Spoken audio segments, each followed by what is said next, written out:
Have you been wanting a new GPU but are unsure if you should buy one now or wait a little longer? Maybe you're holding out for the next generation of cards from AMD or NVIDIA, though we still don't know exactly when that will be. Well, with GPU prices going up, down, and in some instances, sideways, don't worry, I've got your back as we take a look at how things have changed in the last month over in the US as well as here in the UK. And generally speaking, things are improving quite dramatically, with some fairly hefty price drops that see some cards now at below MSRP pricing. But before we get into that, here's a quick word from this video sponsor. Andy, what are you watching? It's not what you think. Wow, it's so big! Why, thank you. It's the new AOC AG493 UCX, 49 inches of pure performance and a refresh rate of 120 Hz. It's so fast, you can even do two at a time. What? You can connect two devices at a time and split the screen. With FreeSync Premium Pro, a 32:9 aspect ratio and a built-in KVM, you'll be finished in no time. Gaming, I mean. What did you think I mean? Get your mind out the gutter and click the link in the description to find out more. So a quick rundown as to what's been going on. Unless you've been living under a rock, you'll see that crypto has basically taken a complete nosedive, and due to that, the used market has seen a sudden influx of cards appear on the likes of eBay and Facebook Marketplace. Though there's still some opportunists really trying to get top dollar for their used cards over on there, and maybe not quite getting the memo on the fact that new cards have been dropping in price. On top of that, the likes of Asus celebrated their birthday with huge Nvidia 30 series stock drops and at pretty reasonable-ish kind of prices. And now with EVGA also scrapping their GPU queuing system, giving more indication that things are getting better. Now, while stock is better, pricing is better, and crypto plays a part in it, the more likely reason is that new cards from both AMD and NVIDIA are coming, though the only rumoured dates so far seem to point more towards a Q4 release. But with that release at least around the corner to some degree, it may be a sign that retailers and distributors, along with the brands themselves, are wanting to clear stock to make way for the new cards, hence more availability and better pricing. Now, before we jump into some numbers, it's worth noting that with different models of cards from a variety of different brands, we try to put our focus on the cheapest of the cheap. So if you know that you're after a, let's say, exotic model of card like an Asus Strix, Gigabyte Extreme or MSI Supreme X, as always, it's worth noting that they will generally have a premium over a more, let's say, entry-level card in the same series. Also, a quick side note that if you love these type of videos and appreciate the huge amount of research and hard work that goes into them, then you can support us over on Patreon, where you'll get access to behind the scenes content, exclusive game nights and much more. With that out of the way, let's jump into it, and starting with Nvidia cards in the UK and the GT 1030. While it's not going to be groundbreaking in terms of its performance and is relatively old in the grand scheme of things, it's still a good prospect for those on a tight budget. And with the price still at $89.99 for a palette card, it's not moved in the last month and is unlikely to drop much more until stock dwindles down. As we move up to the 1050 Ti, which is still a respectable 1080p card for those wanting to play Roblox and similar basic titles, we have seen a small price drop of 20 quid for an Asus Phoenix card compared to the Palette Storm X card we saw last month. Still a basic model, but something that would be perfectly suited for a child's first gaming PC. When it comes to the GTX 1650, stock is a little light at overclockers with only one card available and at quite a hefty price considering. At £199.99 for an Asus dual card, and having to wait for the card to arrive is not exactly a great deal, especially as it's well above MSRP. Moving up to the GTX 1650 Super, and while it's only £8 more expensive than the 1650, you're getting what could be argued as a slightly better card with the EVGA SC Ultra Gaming, though pricing wise it's still on the expensive side. The better deal if you're looking at a 16 series card specifically is definitely the 1660 Storm X from Palette, which has seen a nice price drop of just under £50 in a month, bringing it down to just below £200. For a little extra, you always have the option of getting a 1660 Super, where we see the Inno3D Twin X2 still coming in as the cheapest, and with a price drop of £60, bringing it down to $239.99. While it's not the most powerful card in the world, it's the cheapest it's been for a while, but still has some way to go compared to its launch price. Moving up to the top model in the 16 series and the 1660 Ti, where we managed to find an Asus Evo Tough gaming card on scan for £269.99, which is £30 less than the cheapest card that we found last month. Moving into the realm of ray tracing and the RTX 2060, which is a lot cheaper this month. With a price drop of £71, that now brings it down to £248.99 for the same Gigabyte D6 Rev 2 card that we saw last month. That now brings it to lower than its launch price, which sounds great, but it's a relatively old card now, though can still hold up at lower resolutions in the latest titles. For a little more power, you always have the option of an RTX 2060 Super, which this month has also dropped in price slightly by £70 for an Inno3D Twin X2 OC card. So older cards out the way, let's take a look at the 30 series and one of the newest ones in the stack, the RTX 3050. Though it's still more expensive than its original launch price, you can now get a Palette Storm X card for £278.99, which is just over £20 cheaper than what we saw last month, though don't expect amazing performance, especially in ray tracing based titles. The RTX 3060 has also seen some nice price drops where we find another Inno3D card available, and with a £50 reduction compared to last month at £349.99. There is a cheaper Gigabyte Eagle card at £329, but it's on pre-order, so who knows when that might arrive if you do decide to buy it. Moving on to the 3060 Ti, we see the price yet again has gone down since last month, where we see a Palette Dual card sitting at £509.99, whereas this month's cheapest card is Zotac's Twin Edge sitting at £469.99. While the drop is nice to see, it's still about £100 more than what its original launch price was, so still has some way to go. The RTX 3070 has seen a small price drop of £60 when compared to last month for an Inno3D Twin X2 card, but again, considering its launch price of £529.99, it's not quite where we need things to be. Luckily, we've seen Nvidia stocking Founders Edition cards for their MSRP price every so often, so that can be had. You just have to be patient and probably quite quick. Moving up to the slightly beefier RTX 3070 Ti, the KFA2 one-click has taken the spot as the cheapest card this month, at £649.99. Sadly, that's the smallest drop we've seen so far, with only a £10 reduction compared to May, and still over £100 away from where it should be. Again, Nvidia have had FE cards for their MSRP pricing, so it's odd how other retailers are stocking AIB cards for so much more money. Now on to the RTX 3080 10GB, and we see a bigger price drop again with the Inno3D Twin X2 from this month being £60 less than the KFA2 card from May. At £739.99 though, I'd personally wait for an FE drop directly from Nvidia where they've been available for £649. If you want a bit more power, then the RTX 3080 12GB has seen a sizable drop of £180 since we looked a month ago, with the cheapest card being the Inno3D iChill at $799.99, which is a lot cheaper than what it launched for. Maybe Nvidia saw our launch day review of it and realised they can't get away with pricing it so high. The RTX 3080 Ti hasn't changed in price this month, though the model of card has, with the cheapest now being a Gigabyte Vision OC, and it's priced at its original launch price, which is nice to see considering its inflated pricing back at the start of May. The 3090 has seen a sizable price drop of £190, with the Zotac Trinity card now being the cheapest at £1,399.99, yet another card that is now at its launch price. And the final card for Nvidia in the UK is the 3090 Ti, where the Zotac Amp Extreme Hollow has taken the price of the cheapest card this month, and is reduced in price by a huge £279 since last month, which now also puts it well below its MSRP price, which it personally should have never been at anyway. Time for Team Red, and starting with the 6500 XT. There's still not many models of this around, and due to that we still see the same Power Color ITX card coming in the cheapest at £158.99, which is £6 less than what it was last month. Every little helps, I guess. Moving up to the RX 6600, we see two cards sharing the cheapest spot, although they are actually £10 more expensive than last month, now at £299.99.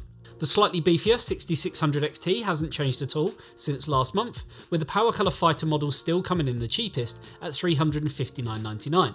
So not a million miles away from its launch price, but still a little way to go. The refreshed Sapphire RX 6650 XT Pulse Gaming OC is still the cheapest card this month, however it has seen a small price decrease of £20, bringing it much more in line of where it needs to be, and personally where it should have actually launched at. For the 6700 XT this month, the MSI Mech comes out as the cheapest option at £469.99, which is £30 less than the Power Color Hellhound from last month, but still £50 ahead of its original launch day price. Now for the RX 6750 XT. Last month we saw the Asus Dual OC card at the cheapest spot at $599.99, but this month the Power Colour Red Devil has taken that spot with a £40 decrease, now sitting at $559.99, which is ever closer to its launch price of around 530 quid. As we move up the stack to the RX 6800, we see the Gigabyte 6800 OC card as the cheapest option at $599.99, a whole £100 less than last month's Power Colour Fighter, and still ahead of its original launch price by quite some margin, though since the introduction of the 6750 XT at the same launch price, it's a hard one to gauge. The Radeon RX 6800 XT Gaming OC from Gigabyte still holds a spot as the cheapest card this month, however that's also seen a drop in price by around £140. The cheapest 6900 XT card this month is an ASRock Phantom Gaming card, as opposed to the Sapphire Nitro Plus from last month, and with that it's also seen a price decrease of £100, from £999 down to £899, which puts it below its launch price of £1100. Finally, looking at the beastly 6950 XT, and the Power Colour Red Devil has taken the cheapest spot at $1199.99 with a £50 price difference since last month. It's still a bit higher than where it needs to be, especially given the disparity compared to the 6900 XT. Okay, so moving over to the US and starting with the GeForce GT 1030. Our chosen retailer didn't actually have any, so we looked at other sites and found one on Amazon, but with a price increase of $39 compared to last month. Back to Newegg and the 1050 Ti. This month we see a Gigabyte card at the cheapest spot with a small price increase of $4. The 1650 has decreased by $60 down to $149.99, with the Asus Dual OC edition sitting as the cheapest this month. For the 1660, the Zotac gaming card is still the cheapest available at $40 less compared to last month, now seeing it sit at $259.99, which is nice, but still more expensive than its MSRP. The 1660 Ti, we see the same Gigabyte OC card at the cheapest spot, although there is a $15 decrease compared to last month, now having it sit at $288.98. Moving up to ray tracing based cards and the RTX 2060, we see an Asus Dual Fan Evo still at the cheapest spot. However, there is a $91 price drop since last month, now bringing it below its original launch price, though it is quite an old card now. Moving on to the RTX 2070, PMY has taken the cheapest spot, sitting at $429.99, which is now $119 less than last month and quite a bit below its launch price from many years ago. Moving on to the 30 series, and the cheapest RTX 3050 you can get right now is a Gigabyte Gaming OC card, which has dropped by $30 since last month and for a slightly better model card. The EVGA RTX 3060 XC gaming card is the cheapest this month, with a price of $374.99, a modest $35 drop since last month and bringing it closer to where it's expected to be. For the RTX 3060 Ti, we see the same MSI Ventus card as last month as the cheapest we could find, and now with a $70 price decrease, though still around $100 more than its MSRP. Looking at the RTX 3070, we see the Gigabyte Gaming OC card taking the cheapest spot from the Eagle OC last month, with the Gaming OC now sitting at $549 with a $50 price drop. The 3070 Ti sees again a Gigabyte Gaming OC card priced at $649.99, which is $50 less than the Asus TUF Gaming card from last month. It's still got a little way to go to meet its MSRP price, but at least it's slowly getting there. The MSI Ventus card is still the cheapest of the RTX 3080 10GB, with a price of $779.99, thanks to a decrease of $70 since last month. It still needs to drop a little more to bring it in line, but it's definitely heading in the right direction. Though the better buy, honestly, is the 3080 12GB, with this Gigabyte Gaming OC card coming in at $799, which in all honesty is a pretty amazing deal considering what price it was just a few months back. Moving up to the 3080 Ti, and again another Gigabyte Gaming OC card comes in the cheapest, replacing the MSI Ventus that we saw last month and coming in $164 cheaper than last month as well. The cheapest RTX 3090 right now is the MSI Gaming X Trio at $1,399.99, a whole $300 less than it was in May, though this is for an open box, though for another $100 you can get a brand new model in a sealed box, so still a pretty decent deal. Lastly, for Nvidia, the cheapest 3090 Ti is the Gigabyte Gaming OC, which has now taken the cheapest spot, sitting at $1,649.99, which is a huge $350 less than the MSI gaming card which we featured last month, and also well below its stupid launch price of $2,000. Finally, looking at AMD in the US and starting with the RX 6500 XT. With this model, we see the Power Color ITX Gaming taking the cheapest spot with a $25 price decrease over the Power Color Fighter model from last month. You do, however, lose a fan, but could be perfect for a small form factor build. For the 6600, we see the ASRock card still coming in the cheapest at $289.99, $39 less than it was in May for the exact same card. Similarly, for the 6600 XT, we see the ASRock Challenger card as the cheapest. It still holds its place since last month, however has seen a small $29 price drop. For the RX 6650 XT, the XFX Speedster card now replaces the ASRock Challenger as the cheapest card, and now comes in at $379.99, which is $20 below its original launch price. Looking at the 6700 XT, we now have the Gigabyte Eagle card in the cheapest position at $489.99, thanks to a whopping $9 price drop since last month. For the RX 6750 XT, we see another XFX Speedster card at the cheapest spot, and with the exact same price as last month, sitting at $539.99. For the 6800, we see the Yeston 16GB card in the cheapest spot for $699, with a price difference of $60 since last month, though consumers may not want to go with such an unknown brand compared to the competition. For the 6800 XT, the Gigabyte Gaming OC is the cheapest card we could find, with a $30 price difference over the ASRock Phantom card from last month. Moving up to the big boys and onto the 6900 XT, where we see the ASRock OC Formula card coming in the cheapest at $799.99, with a $150 price drop from last month, a whopping $200 from its original launch price. Finally, looking at the Daddy, the 6950 XT, again we see the ASRock OC Formula card still holding the cheapest spot at $1,099.99. However, this price hasn't changed since last month and is still at its original launch price.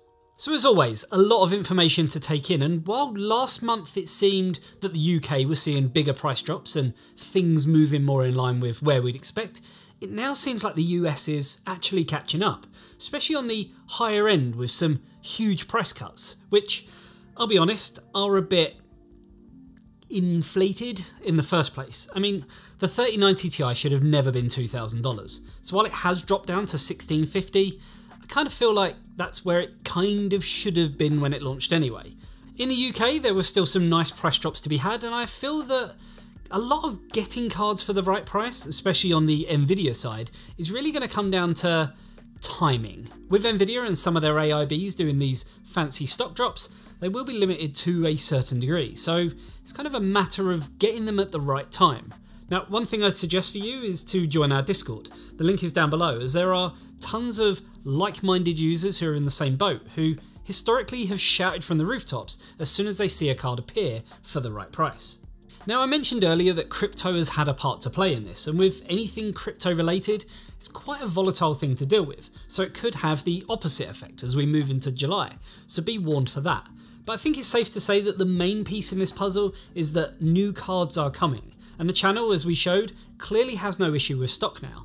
No, it might not be the exact model that you want, but you do have some choices, even if they are limited. And retailers are going to want to clear stock in preparation for these new cards to keep profits as high as possible. Either way, you know that as we hear more about prospective release dates for cards for both AMD and NVIDIA, eTeknix.com is where you'll find that info at its earliest, so keep it bookmarked.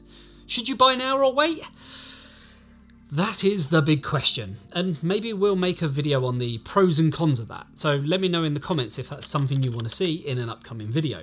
If you want to maybe delve a bit more into that or any other buying decisions, then as I mentioned, definitely check out our Discord. Link is down below, where we'll be more than happy to help guide you. And yeah, if you like this video, a like and a sub to the channel would be amazing. And if you appreciate all of the huge effort that went into researching and making this video and want to see some cool behind the scenes exclusive content, then please consider supporting us on Patreon and joining the huge amount of other people who already do.